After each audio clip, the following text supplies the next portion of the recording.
Deuteronomy chapter 16 and 5.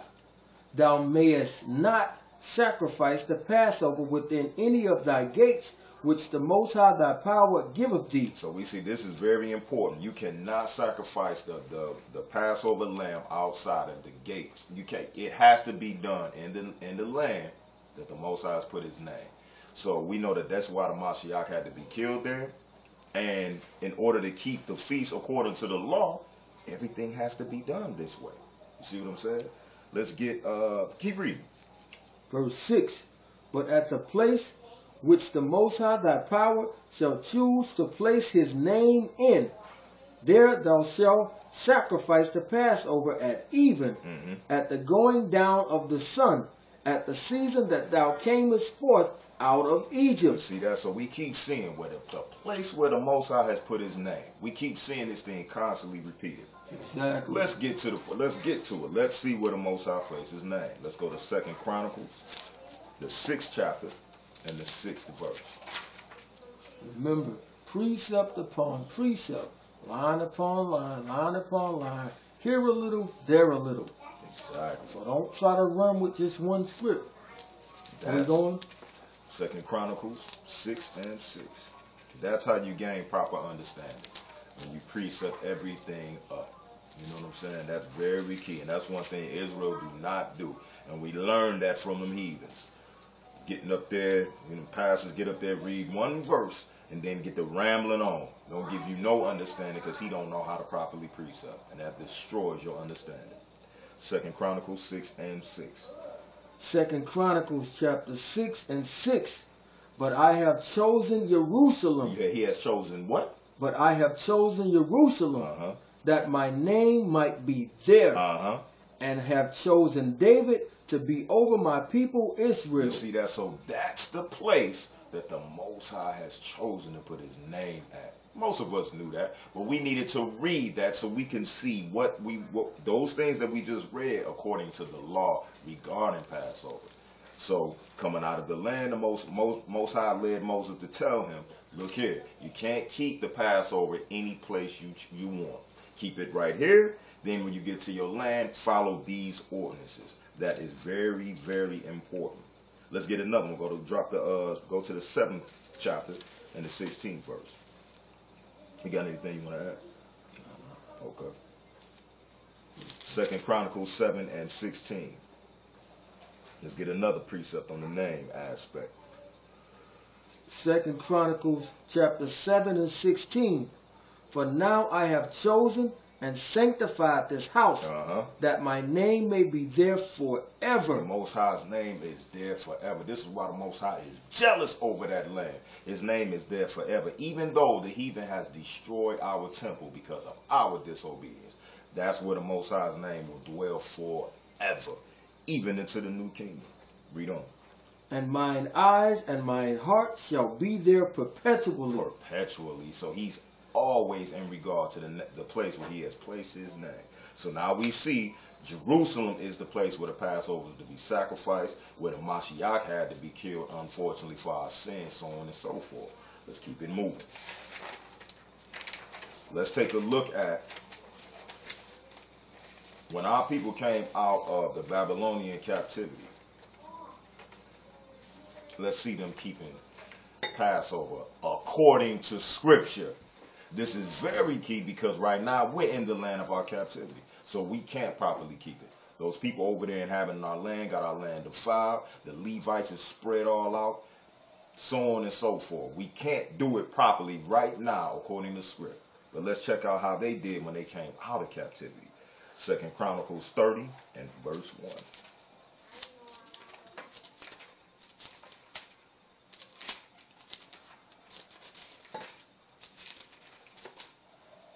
Because as my ox stated earlier, one of the main things is you can't go through no scripture and find us keeping the Passover outside of when we being in captivity. You can't find it. But let's take a look at it. Go ahead. 2 Chronicles chapter 30 and 1. And Hezekiah sent to all Israel and Judah and wrote letters also to Ephraim and Manasseh that they should come to the house of the Most High at Jerusalem. At what? At Jerusalem. To keep the Passover unto the Most High power of Israel. You see that? So King Hezekiah not only sent to the children of Judah, Benjamin, and Levi, the house of Judah, but he also sent to the 10 tribes that had been scattered abroad. Come on back home and let's do this thing according to the law. Read on.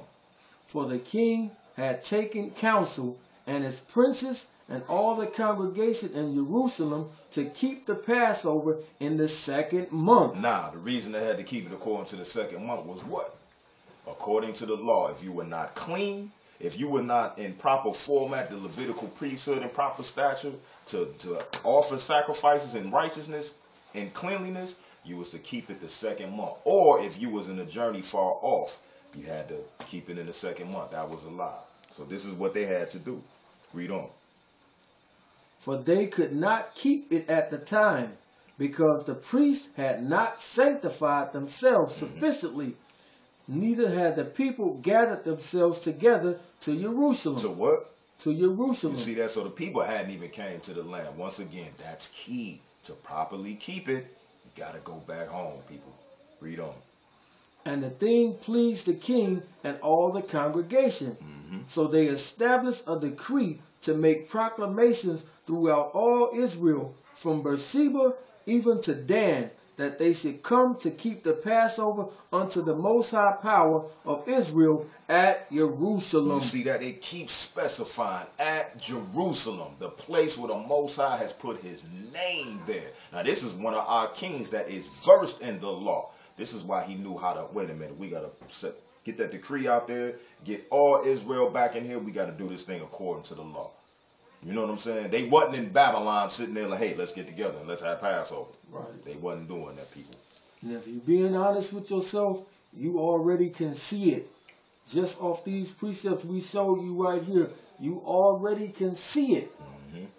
If you're being real with yourself, or you might be fighting it and just want to be right. It's not about that. It's about doing right. Exactly. Read on.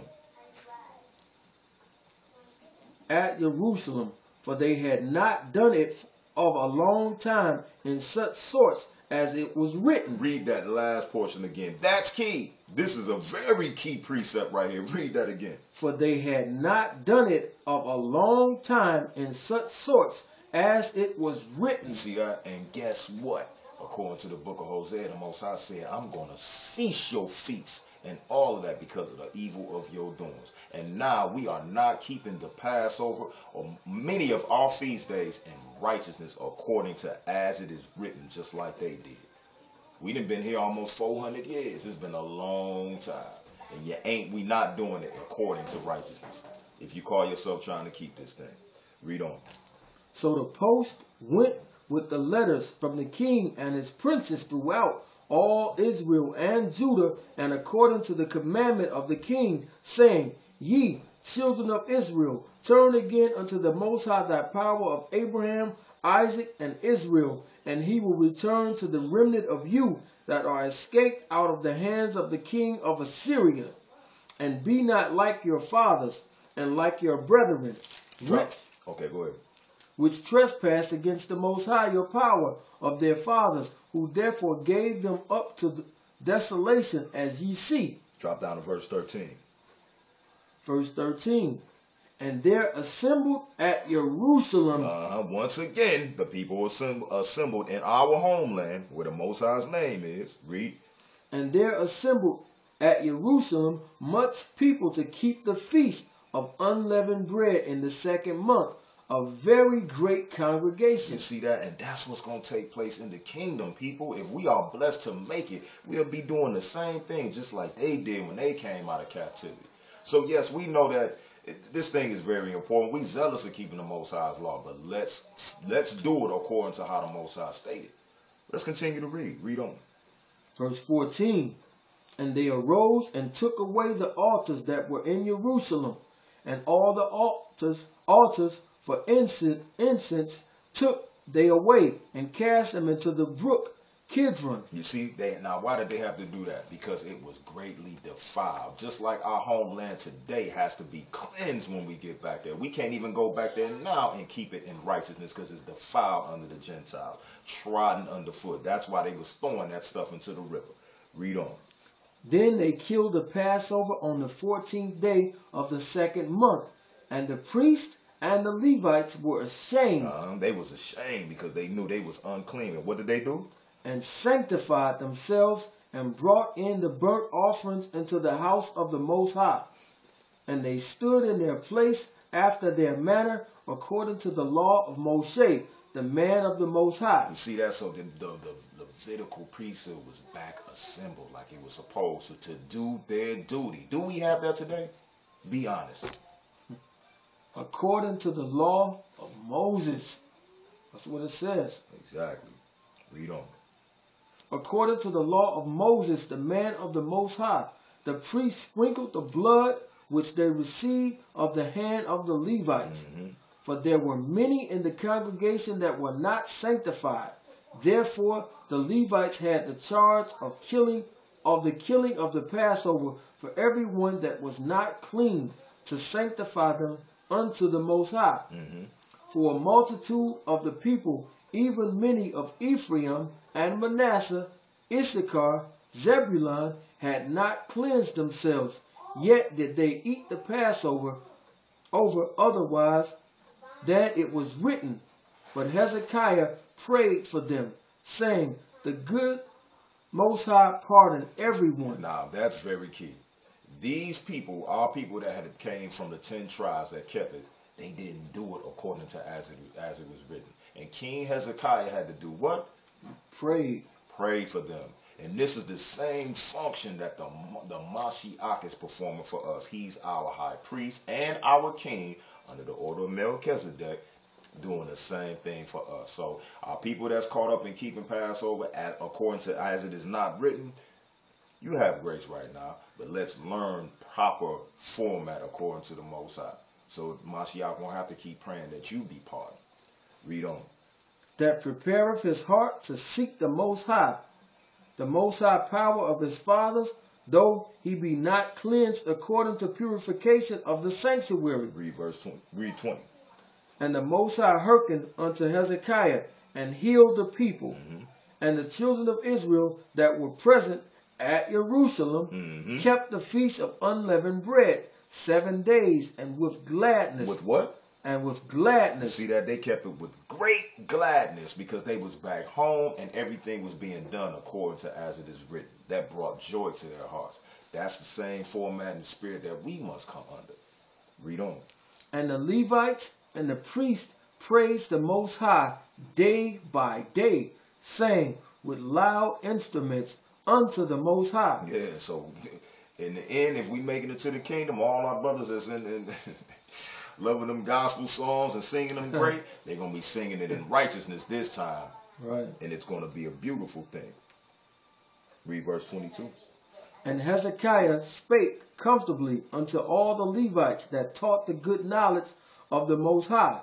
And they did eat throughout the feast 7 days, offering peace offerings and making confessions to the Most High of their fathers. Drop down to verse 26. Verse 26. So there was great joy in Jerusalem. For since the time of Solomon, the son of David, king of Israel, there was not like in Jerusalem. You see that? So Hezekiah put forth a Passover that wasn't like since the time of Solomon, with great joy and gladness after they came out of what? Captivity. And that's what's going to take place for us. So yes, be zealous of the law, but keep in mind we have to follow the law as it is written. Otherwise, you're just doing your own thing and not what the Most High has stated. Right. Let's keep it pushing. Let's show an example of the Mashiach. How did he keep the Passover? Let's go to Luke 2 and 41.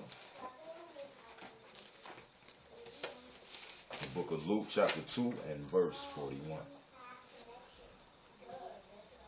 Luke chapter 2 and 41. Now his parents went to Jerusalem. See that? So the Mashiach's parents went to Jerusalem. Why? Because they know it's according to the law. Read on. Now his parents went to Jerusalem every year at the feast of the Passover. And when he was 12 years old, they went up to Jerusalem after the custom of the You feast. see that? So the Mashiach was trained in this thing fully. We know he kept the law to